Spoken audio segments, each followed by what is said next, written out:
Dears welcome back to Eagle learning. അപ്പോൾ നമ്മൾ ഇലക്ട്രോ കെമിസ്ട്രിയിലെ 10 ഇമ്പോർട്ടൻറ്റ് ക്വസ്റ്റ്യൻസ് അങ്ങ് ഡിസ്കസ് ചെയ്യണേ.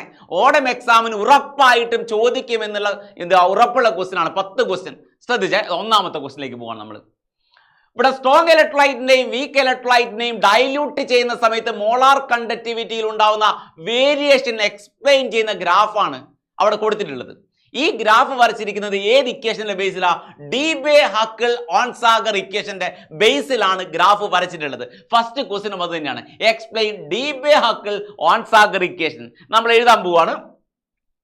ലാംഡ എം സി, അതായത് molar conductivity at particular concentration is equal to lambda M zero molar conductivity at zero concentration minus A root C. A എന്ന് പറഞ്ഞാൽ Debye Huckel Onsager constant ആണ്. റൂട്ട് സി എന്ന് പറഞ്ഞാൽ root of concentration. Clear അല്ലേ? Yes. അടുത്ത question, what is molar conductance? Conductance of solution containing 1 mole electrolyte. 1 mole electrolyte ഉള്ള സൊല്യൂഷന്റെ കണ്ടക്റ്റൻസിനെ വിളിക്കുന്ന പേരാണ് മോളാർ കണ്ടക്റ്റൻസ്. കണ്ടക്ടിവിറ്റിയെ വിളിക്കുന്ന പേരാണ് molar conductivity. Molar conductivity calculate ചെയ്യാനുള്ള equation lambda M equal to 1000 K by molarity ആണ്. 1000 K ബൈ മൊളാരിറ്റി. K എന്ന് പറഞ്ഞാൽ conductivity or specific conductance. Conductivity or specific conductance. Molar കണ്ടക്ടിവിറ്റിയുടെ യൂണിറ്റ് എന്താണെന്ന് അവർ ചോദിച്ചാൽ ഇങ്ങനെ പറയാം: siemens centimetre square mole inverse. റെഡിയാണ്. മൂന്നാമത്തെ ക്വസ്റ്റ്യനിലേക്ക് പോവാണ്. Name the certain galvanic cells are designed to convert energy of combustion of fuel. അതായത് ഫ്യൂവൽ ബേൺ ചെയ്ത് ഇലക്ട്രിക്കൽ എനർജി പ്രൊഡ്യൂസ് ചെയ്യുന്ന സെല്ലാണ്. ഫ്യൂവൽ ബേൺ ചെയ്ത് ഇലക്ട്രിക്കൽ എനർജി പ്രൊഡ്യൂസ് ചെയ്യുന്ന ഗാൽവനിക് സെല്ലുകൾ ഉണ്ടെന്ന് അവർ പറയുന്നത്. Okay, name the above type of galvanic cell. അത്തരം സെല്ലുകളെ വിളിക്കുന്ന പേരാണ് ഫ്യൂവൽ സെല്ലുകൾ എന്ന് വിളിക്കുന്നത്. വിളിക്കുക fuel cell. Cell in which electrical energy produced by the burning of fuel. ഏറ്റവും ബെസ്റ്റ് എക്സാമ്പിൾ ആണ് ഹൈഡ്രജൻ ഓക്സിജൻ ഫ്യൂവൽ സെൽ ആണ്. Hydrogen oxygen fuel cell. Clear ആണ്? Next, okay, lead storage cell, commonly used secondary cell. Lead storage നമ്മൾ വെഹിക്കിളിലൊക്കെ ഉപയോഗിക്കുന്ന automobile battery ആണ്. Automobile battery, അതാണ് lead storage cell എന്ന് പറയുന്നത്.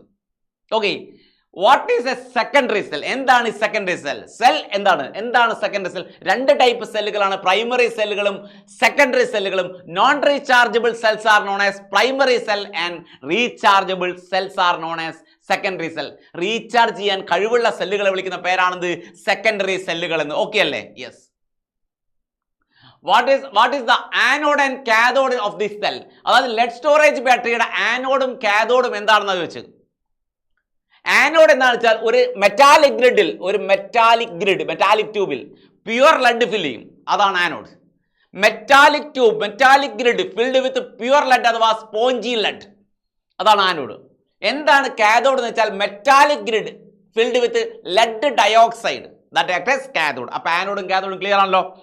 ലെഡ് സ്റ്റോറേജ് ബാറ്ററിയിൽ ആനോഡും കാഥോഡും ക്ലിയർ അല്ലേ? A metallic grid filled with pure lead act as anode and metallic grid filled with lead dioxide act as cathode. Clear ആണ്? അടുത്ത ക്വസ്റ്റ്യൻ. ഓക്കെ, കോപ്പറും സിൽവറും വെച്ചൊരു സെല്ല് മേക്ക് ചെയ്യാൻ പറഞ്ഞിരിക്കുക. Represent a cell constructed with copper and silver. കോപ്പറും സിൽവറും വെച്ചൊരു cell make ചെയ്യാൻ പറഞ്ഞാൽ 2 പാരലൽ ലൈൻ മക്കൾ വരയ്ക്കുന്നു. ഇതാണ് സാൾട്ട് ബ്രിഡ്ജ്. റൈറ്റ് സൈഡിൽ എഴുതേണ്ടത് കാഥോഡ് ആണ്. ലെഫ്റ്റ് സൈഡിൽ എഴുതേണ്ടത് ആനോഡ് ആണ്. മക്കൾ തന്നിരിക്കുന്നത് കോപ്പറും സിൽവറും ആണ്. ഇതിൽ ആരാണ് ആനോഡ്, ആരാണ് കാഥോഡ് എന്ന് മനസ്സിലാക്കണമെങ്കിൽ ഇതിൽ റിയാക്ടിവിറ്റി കുറവുള്ളത് ആരാണോ, ഏത് മെറ്റലിനാണോ റിയാക്ടിവിറ്റി കുറവ് അയാൾ കാഥോഡ്. ഏത് മെറ്റലിനാണോ റിയാക്ടിവിറ്റി കൂടുതൽ അയാൾ ആനോഡ്. ഇവിടെ റിയാക്ടിവിറ്റി കുറവായിരിക്കും സിൽവർ ആണ്. കാഥോഡ് ചെയ്യുന്ന സമയത്ത് ആദ്യം അയോൺ എഴുതണം. 1 മോളാർ, പിന്നെ മെറ്റൽ എഴുതണം. ക്ലിയർ അല്ലേ? ആനോഡ് എന്ന സമയത്ത് ആദ്യം മെറ്റൽ എഴുതണം. പിന്നെയാണ് എന്ത് എഴുതേണ്ടത്? അയോൺ എഴുതേണ്ടത്. കോൺസെൻട്രേഷൻ ജനറലി 1 മോളാർ കോൺസെൻട്രേഷനിലാണ് സൊല്യൂഷൻ ഉണ്ടാവുക സ്റ്റാൻഡേർഡ് സെൽ ആണെങ്കിൽ. ക്ലിയർ ആണല്ലോ? അപ്പൊ കോപ്പറും സിൽവറും ഉപയോഗിച്ച് ഒരു സെൽ ഉണ്ടാക്കാൻ പറഞ്ഞു. ആരാണ് ആനോഡ്, ആരാണ് കാഥോഡ് എന്ന് തിരിച്ചറിയാൻ ആരാണോ ലെസ് റിയാക്റ്റീവ് ആയിട്ടുള്ളത് അയാൾ ആനോഡാണ്. ആരാണോ കാഥോഡാണ്. ആരാണോ മോർ റിയാക്റ്റീവ് ആയിട്ടുള്ളത് ഓക്കെ, അത് ആനോഡ്. ക്ലിയർ അല്ലേ? Next. Okay, the standard electrode potential, മൂന്ന് മെറ്റൽസിന്റെ റിഡക്ഷൻ പൊട്ടൻഷ്യൽ തന്നിരിക്കുക. Can copper sulphate solution be kept in silver vessel? Copper sulphate silver വെസലിൽ സൂക്ഷിക്കാൻ പറ്റുമോ എന്ന് വെച്ചാൽ കോപ്പർ സൾഫേറ്റ് സിൽവർ വെസലിൽ സൂക്ഷിക്കാൻ പറ്റും. കാരണം silver is less reactive than copper. ഒന്നുമില്ല, കോപ്പർ സൾഫേറ്റ് അയൺ കണ്ടെയ്നറിൽ സൂക്ഷിക്കാൻ പറ്റുമോ എന്ന് മക്കളോട് ചോദിച്ചാൽ മക്കൾ പറയും ഒരിക്കലും പറ്റില്ല, കാരണം അയൺ മോർ റിയാക്റ്റീവ് ആണ്. അപ്പോൾ ഒരു സാൾട്ട് സൊല്യൂഷനെ കീപ്പ് ചെയ്യാൻ പറ്റുന്നത്, ഒരു സാൾട്ട് സൊല്യൂഷനെ നമുക്ക് കീപ്പ് ചെയ്യാൻ പറ്റുക അതിനേക്കാൾ ലെസ് റിയാക്റ്റീവ് ആയിട്ടുള്ള മെറ്റൽ ഉപയോഗിച്ചുള്ള വെസൽ മാത്രമാണ്. കോപ്പറിനേക്കാൾ ലെസ് റിയാക്റ്റീവ് ആണ് ആര്? Silver. So copper sulphate, we can keep copper sulphate in silver vessel. എങ്ങനെയാണ് സിൽവർ ലെസ് റിയാക്റ്റീവ് ആണെന്ന് പറയുന്നത് എന്ന് പറഞ്ഞാൽ സിൽവറിന്റെ റിഡക്ഷൻ പൊട്ടൻഷ്യൽ നോക്കിയാൽ മതി. സിൽവറിന് റിഡക്ഷൻ പൊട്ടൻഷ്യൽ കൂടുതലാണ് ആരെക്കാളും? കോപ്പറിനേക്കാളും. സോ റിഡക്ഷൻ പൊട്ടൻഷ്യൽ കൂടുതലാണെന്ന് പറഞ്ഞാൽ സിൽവർ ലെസ് റിയാക്റ്റീവ് ആണ് ആരെക്കാളും? കോപ്പറിനേക്കാളും. ക്ലിയർ ആണ്? ഓക്കെ, അടുത്ത question. Zinc or copper which can displace hydrogen from dilute HCl? Dilute H2SO4 എന്നും ഹൈഡ്രജനെ ഡിസ്പ്ലേസ് ചെയ്യാൻ കഴിവുള്ള ആൾ ആരാണെന്ന് ചോദിച്ചാൽ ഹൈഡ്രജനേക്കാൾ റിയാക്റ്റീവ് ആയിട്ടുള്ള മെറ്റലാണ്. ഹൈഡ്രജനേക്കാൾ റിയാക്റ്റീവ് ആയിട്ടുള്ള മെറ്റലിന് ഹൈഡ്രജനുള്ള ആസിഡെന്നും ഹൈഡ്രജനെ ഡിസ്പ്ലേസ് ചെയ്യിക്കാൻ കഴിയും. ആർക്ക് മാത്രം? സിങ്കിന് മാത്രം. ആർക്കല്ല? കോപ്പറിനല്ല എന്ന് മനസ്സിലാക്കുക. Because zinc is more reactive than hydrogen.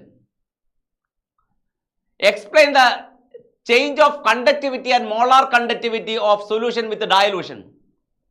കണ്ടക്ടിവിറ്റിയും molar കണ്ടക്ടിവിറ്റിയും എങ്ങനെ വാരി ചെയ്യുന്ന വെച്ചാൽ, കണ്ടക്ടിവിറ്റി എന്നാൽ 1 സെന്റിമീറ്റർ ക്യൂബ് ഇലക്ട്രോലൈറ്റിലെ അയോണുകൾ ഓഫർ ചെയ്യുന്ന കണ്ടക്റ്റൻസ് ആണ് കണ്ടക്ടിവിറ്റി. 1 സെന്റിമീറ്റർ ക്യൂബ് അയോണുകൾ ഓഫർ ചെയ്യുന്ന കണ്ടക്റ്റൻസിനെ വിളിക്കുന്ന പേരെന്താ? കണ്ടക്ടിവിറ്റി. ഡയലൂട്ട് ചെയ്താൽ 1 സെന്റിമീറ്റർ ക്യൂബിലുള്ള അയോണുകളുടെ എണ്ണം കുറയും. So conductivity decreases on dilution. Conductivity കുറയും, conductivity decreases on dilution. Conductivity decrease ചെയ്യും. Molar conductivity increases on dilution. Molar conductivity എന്ത് ചെയ്യും? ഇൻക്രീസ് ചെയ്യും. ക്ലിയർ അല്ലേ? Next. Okay, among the cell Leclanche cell ഉണ്ട്, പ്രൈമറി സെൽ ആണ്. Lead storage battery secondary cell ആണ്. Right any two difference between primary cell and secondary cell. Primary സെല്ലുകളെയും secondary സെല്ലുകളെയും തമ്മിലുള്ള വ്യത്യാസം. Primary cells are non rechargeable cell, secondary cells are rechargeable cell. Primary സെല്ലിന് comparatively life time കുറവായിരിക്കും, secondary സെല്ലിന് comparatively life time എന്തായിരിക്കും? കൂടുതലായിരിക്കും. Clear അല്ലേ? അപ്പോൾ 10 ക്വസ്റ്റ്യനും 10 ആൻസറും കറക്റ്റായിട്ട് മക്കൾ ക്ലിയർ ആയിട്ടുണ്ടാവും എന്ന് മനസ്സിലാക്കുന്നു. എന്ത് ചെയ്യുക? വീഡിയോ യൂസ്ഫുൾ ആണെങ്കിൽ മക്കൾ എന്ത് ചെയ്യുക? വീഡിയോന് താഴെ കമൻറ്റ് ചെയ്യുക, അതുപോലെ തന്നെ ലൈക്ക് ചെയ്യുക. മറന്നു പോകരുത്.